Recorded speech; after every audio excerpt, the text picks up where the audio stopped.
Let's just get into this kind of solution side of stuff because we're both coaches by nature. What would you say, the healthy relationship looks like? How can people start the process to get a more healthy relationship with money? This is where strengths, come into play. I love the quote by Henry Ford: money does not change people, it unmasks them.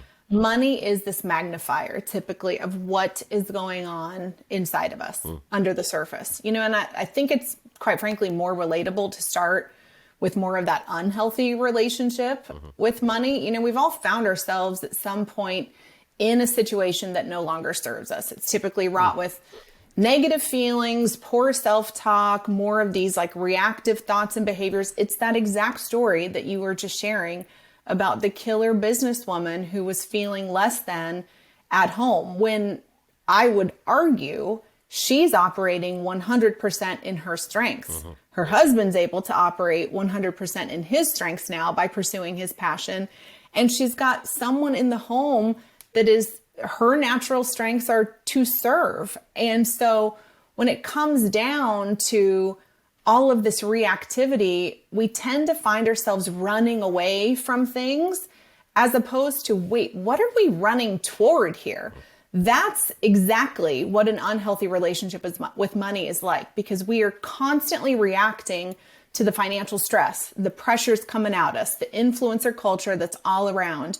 We're full of self-doubt or hopelessness about our current, state of accounts. It takes away our control. It limits what's possible. It robs us of choice.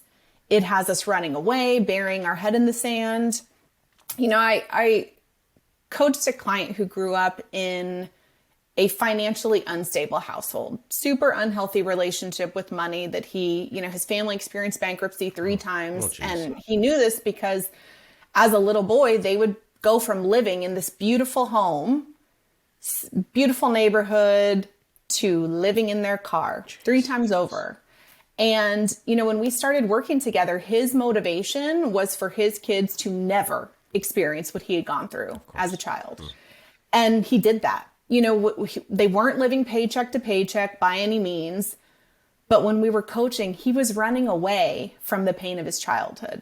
And as we started working together, we really had to reframe what that definition of money was to him, what dream he was running toward.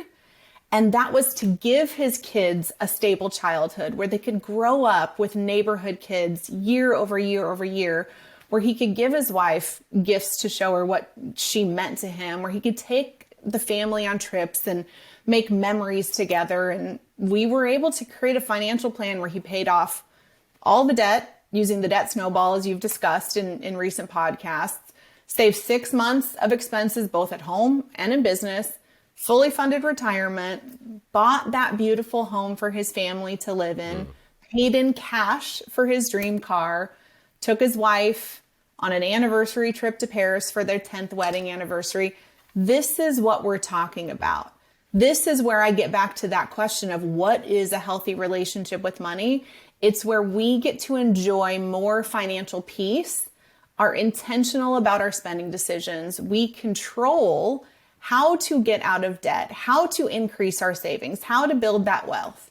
We feel less financial stress. We have more choice in how our money fuels what matters most, what we truly value, and we live that life that we want versus one that the culture or the comparison trap has dictated for us. Thanks for watching. If you want more tips on how to think, feel, and do better, check out these videos too. Oh, by the way, don't forget to subscribe to the channel and leave us a like if you enjoyed the content.